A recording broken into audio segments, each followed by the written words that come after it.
24 नवंबर की एहतजाज की कॉल है। डेफिनेटली आप लोगों के लिए भी थोड़ा बहुत परेशानी का सबब है, नहीं है तो वो भी बता दें, क्योंकि इमरान खान साहब ने खुद कॉल दी है और एक्सपेक्ट किया जा रहा है कि 24 नवंबर को कुछ बड़ा होने जा रहा है। तो हुकूमत भी इसको अपने लिए ख़तरा तस्वुर करती है जी।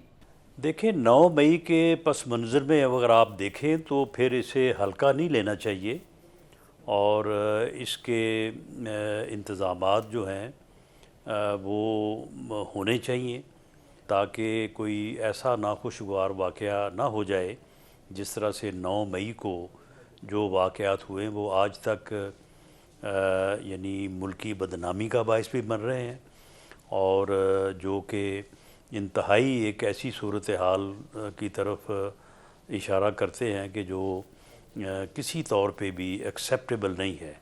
किसी भी मुल्क के दिफाई अदारे और दिफाई तनसीबात और शुहदा की यादगारों के ऊपर इस तरह के हमले होना कि उनकी तज़हीक की जाए, ये किसी तौर पे भी जो है वो काबिल कबूल नहीं है। तो इसलिए इसके प्रिवेंटिव मेजर्स जो हैं वो तो लेने चाहिए, लेकिन क्योंकि ये एक सियासी जमात कम और एक इंतशारी टोले का जो है वो इन्होंने रूप धारा हुआ है। 2014 से मासूब शुरू हैं धरनों से, तो उन्होंने हर वक्त उन्होंने, आप ये पूरे 10 साल का रिकॉर्ड आप एक एक दिन देख लें, उन्होंने यही कुछ किया है। इसके अलावा उन्हें और कोई काम नहीं आता। ठीक। जब वो हुकूमत में थे तकरीबन 4 साल के लिए, उस वक्त भी उन्होंने यही कुछ किया।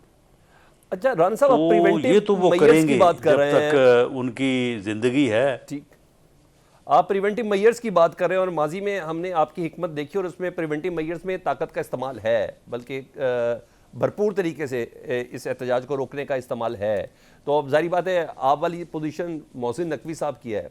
कहा जा रहा है कि इमरान खान साहब ने खुद ये डायरेक्ट कॉल दी है और कल उन्होंने स्टूडेंट से भी डायरेक्ट कह दिया कि जी आप लोगों ने हर हाल में पहुंचना है, किसानों से भी कह दिया, मोकला से भी कह दिया, तमाम मकतबा फ़िक्र से कहा। अगर 3-4 लाख बंदे आए, ना भी आए 1 लाख बंदा आया, तो सर ताकत का इस्तेमाल होगा कि उससे पहले की भी कुछ प्रिवेंटिव मेजर्स को यूज़ किया जा सकता है, नेगोशिएशन को, बातचीत को? देखिए, प्रिवेंटिव मेजर से मेरी मुराद ये है कि उन लोगों के ऊपर नज़र रखी जाए जो लोग इस फितना गरी में और इस एजिटेशनल मूवमेंट में, देखें ना, उनके आप दावे सुने कि जी हमने सरों से कफन बांध लिए हैं, हम जी घरों में ये कह के आएंगे कि हमारे जनाजे पढ़ा दें। यानी ये कोई जमहूरी इत्तेहाद है? ये कोई सियासी जमात है? सियासी जमात के ये स्लोगन होते हैं? या सियासी जमात जो है वो इस तरह के एहतजाज करती है? तो जो वो कह रहे हैं उसके पेश नज़र जो लोग सर से कफन बांधने की तैयारी करें और कफन मंगवाएं और घर वालों को मैसेज दें कि जी हम मरने मारने के लिए जा रहे हैं, तो उन लोगों को बजाय इसके कि उनको इकट्ठा होने दिया जाए, उन्हें वहाँ पे ही रोका जाए जहाँ पे वो इकट्ठे, या वहाँ से जहाँ से वो चल रहे हैं। तो इस मकसद के लिए सूबाई हुकूमतों का जो है वो मेन रोल होगा।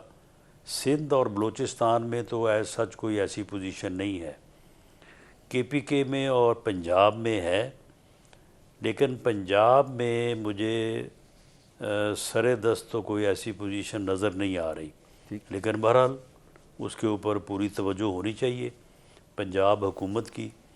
और बाकी फिर इस्लामाबाद पे जो है वो कैपिटल सिटी है, तो यहाँ पे भी इस चीज़ को पूरी तरह से जो अच्छा है वो राना साहब, आप पूरी नून वाच लीग किया की जाना अगर चाहिए। किसी बात को कोई ज़्यादा सीरियस ना ले, लेकिन आपकी बात को आपके ओपोनेंट बहुत सीरियसली लेते हैं। आपने कहा एहतजाज होने से पहले रोक दिया जाएगा, सूबाई हुकूमतें कुछ करेंगी, चलें पंजाब में तो कोई क्रैकडाउन हो जाएगा, पहले से गिरफ्तारियाँ, लिस्टें मुरतब, ये तो सब हो जाएगा। KPK को कैसे रोकेंगे सर? देखें, KPK को रोकने के लिए जो है वो कुछ ऐसे इकदामात मेरी राय में किए जाने चाहिए, लेकिन ये जो फ़ैसला है ये कैबिनेट ने करना है, फेडरल गवर्नमेंट ने, और पॉलिसी जो है वो वज़ीर-ए-आज़म देंगे। तो इसमें यानी प्रीएम्प्ट करना तो मुनासिब नहीं होगा, लेकिन बहरहाल सूबाई हुकूमत को ये हक हासिल नहीं है कॉन्स्टिट्यूशनली भी, लीगली भी, कि वो कैपिटल या फेडरल गवर्नमेंट के ऊपर लाहो लश्कर, सरकारी मुलाजमीन और सरकारी सूबाई वसाइल और मुलाजमीन के साथ हमलावर हो। तो उसे रोका जा सकता है, कॉन्स्टिट्यूशनली रोका जा सकता है, लीगली रोका जा सकता है। उसके लिए बेशतर इक़दामात ऐसे हैं जो उठाए जा सकते हैं। लेकिन बहरहाल ये जब मीटिंग होगी तो ठीक उसमें है। ये चीज़ें डिस्कस होंगी। तो फिर जो भी फैसला या प्राइम मिनिस्टर जो फैसला करेंगे उसको फिर इम्प्लीमेंट किया जाएगा।